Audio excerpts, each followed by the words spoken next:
சீரியல்களின் full எபிசோடுகளை Sun டிவியில் ஒளிபரப்பான உடனே எக்ஸ்க்ளூசிவாக சன் நெக்ஸ்டில் மட்டும் ஃப்ரீயா பாருங்கள்.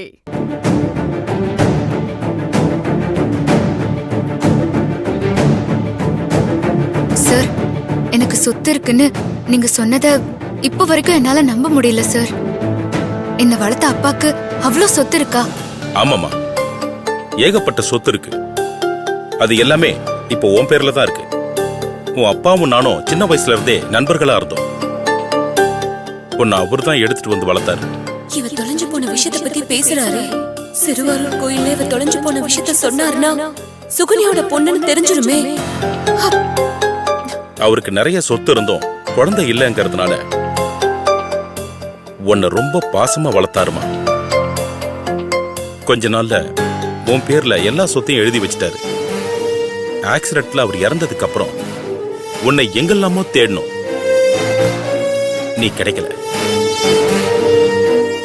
அவரோட சொத்து 500 கோடியும் உனக்கு தாமா சொந்தம்.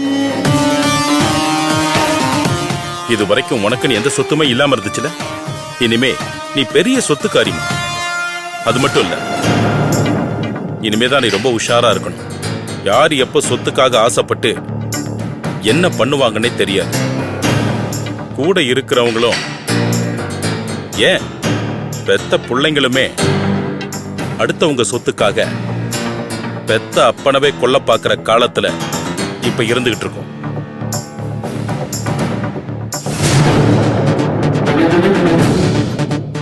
சாரிப்பா. நீ எதுக்கு சாரி சொல்ற? உன்னை பெத்ததுக்கு நான் தான் மீனா கிட்டையும் அந்த கடவுள்கிட்டையும் மன்னிப்பு கேட்கணும். என்னப்பா, என்னை பத்தி எல்லார்கிட்டயும் சொல்ல போறீங்களா? உன்னை பத்தி நான் யார்கிட்டமா சொல்ல போறேன்? பெத்த பொண்ணை அப்பனை அடிச்சு ஒரு இடத்துல அடைச்சு வச்சான்னு யார்கிட்ட என்னால சொல்ல முடியும்? நீ ஒரு துரோகியா இருந்தாலும் பெத்த பாசம் என்ன தடுக்கும்ல.